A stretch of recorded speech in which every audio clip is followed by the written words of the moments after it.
जैसा कि हम सब जानते हैं, भारत में 60% आबादी कृषि से जुड़ी है और 18% भारतीय की जीडीपी में इसका योगदान है। वहीं भारतीय किसान कई मुश्किलों का सामना कर रहे हैं, जहां 2021 में 10,881 किसानों ने सुसाइड किया, यानी लगभग 30 किसान हर रोज अपनी जान ले लेते हैं। और इसका कारण हम सबको पता है, फसल अच्छी मात्रा में नहीं हो पाना, पर्यावरण में परिवर्तन, भूमि का बंजर या सूखा हो जाना, साथ ही फसल की सही कीमत बाजार पे न मिल पाना। ये इतनी कम होती है कि मध्य प्रदेश में किसानों ने टमाटरों को सड़कों पे फेंक दिया, जब बाजार में वह 5 रुपए धड़ी यानी 75 पैसे किलो के हिसाब से बिक रही थी, जिसकी वजह से बहुत से किसान पैसे नहीं कमा पा रहे थे और उनके ऊपर कर्जा बढ़ता ही जा रहा था। साथ ही भारत में अधिकांश इलाकों में भूमिगत जल भी कम हो रहा है। हमारे भारत में सबसे उपजाऊ जमीन खाद और केमिकल के दुरुपयोग से आज खराब हो चुकी है और जनता पे भी इसका प्रभाव पड़ रहा है। जो फल सब्जी अनाज हम खा रहे हैं वो जहरीले हुए जा रहे हैं, जिससे कई सारी बीमारियां हो रही हैं। पर हमारी सरकार कुछ पुराने अनाज जो भारत के ही हैं पर उनका उपयोग कम हो गया था, सरकार उन फसलों को अब बढ़ावा दे रही है, जो न कि सिर्फ किसानों के लिए बल्कि भूमि के लिए भी बहुत ही फायदेमंद फसल है, जो कि है मिलेट बाजरा। मिलेट जिसे सुपर क्रॉप भी कहा जाता है 21वीं सदी की। तो मिलेट्स इतनी स्पेशल क्यों है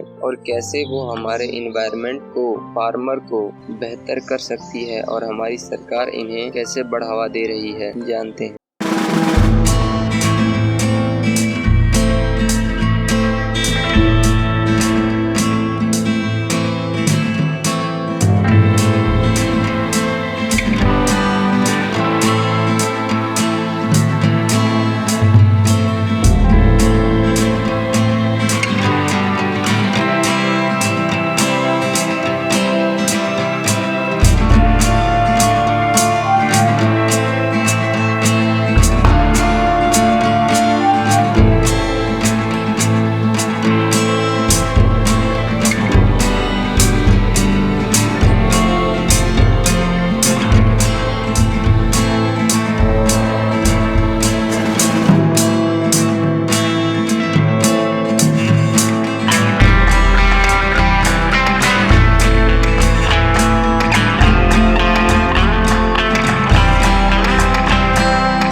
बारिश का नहीं बल्कि भूमिगत जल का उपयोग करती है और ये है प्रॉब्लम। जहां अनुमान लगाया जाता है 40% भारत के पास भूमिगत जल नहीं होगा 2030 तक, और अगर ये ऐसे ही इन फसलों को उगाते रहे तो 2050 तक पंजाब, हरियाणा, यूपी में रहने लायक जमीन नहीं रह जाएगी। हम देख सकते हैं कि ये सिस्टम कितनी बड़ी मुश्किल बना रहा है हमारे लिए, साथ ही हमारी मृदा यानी मिट्टी को भी खराब कर रहा है, जिसकी वजह से 1 हेक्टेयर में जितना अनाज होना चाहिए था उतना नहीं हो पा रहा है, जिसे उगाने के लिए किसान अधिक खादों का उपयोग कर रहे हैं, जो अनाज को जहरीला और मिट्टी को और भी खराब किए जा रहा है। ये है दूसरी प्रॉब्लम। और तीसरी और आखिरी है ग्रीन हाउस प्रभाव। छोटा करके बताएं तो कृषि से 16% ग्रीन हाउस गैस उत्पन्न होती है और 37% सिर्फ चावल की खेती से उत्पन्न होता है। ये दिक्कतें होती हैं राइस व्हीट क्रॉपिंग सिस्टम में, जिनका उपाय है मिलेट्स, जिन्हें हम बाजरा, ज्वार, बागी, मक्का के नाम से जानते हैं। ये स्पेशल इसलिए हैं क्योंकि ये पानी का उपयोग बहुत कम करती हैं, जहां ये सिर्फ 650 से 1000 लीटर पर केजी में उग जाती हैं। और कुछ मिलेट तो कम उपजाऊ भूमि पर भी अच्छी तरह से ग्रो करती हैं और ये फसल बहुत खराब मौसम में भी उग जाती हैं, जैसे बाढ़ में, सूखे में आदि। अधिक तापमान में ये लगभग 42 डिग्री सेल्सियस तापमान तो आराम से सह जाती हैं।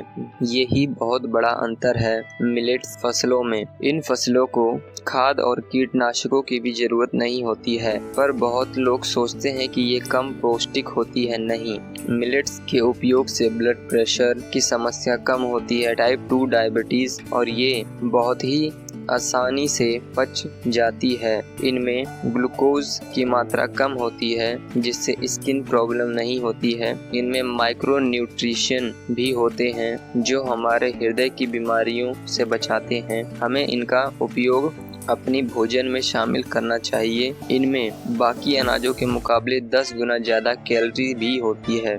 हमारी सरकार भी इसे प्रमोट कर रही है, जिसके लिए केंद्र सरकार सब्सिडी दे रही है। जिन किसानों को नहीं पता इनकी खेती कैसे करते हैं, उन्हें सिखाया जा रहा है। मिलेट्स को खरीदने वाली कंपनियों को सरकार किसानों से जुड़ने में मदद कर रही है। यहाँ तक कि नितिन पटनायक जी ने तो उड़ीसा मिलेट्स मिशन भी लागू किया 2017 में, जिसके तहत उड़ीसा में इन फसलों की खेती को बढ़ावा देने के लिए सरकार 2500 रुपया भी दे रही है किसानों को मिलेट्स उगाने के लिए, जिससे उड़ीसा में 2 गुना ज़्यादा फसल होने लगी है। हमारी केंद्र सरकार को भी और ऐसे राज्यों को बढ़ावा देना चाहिए और लोगों को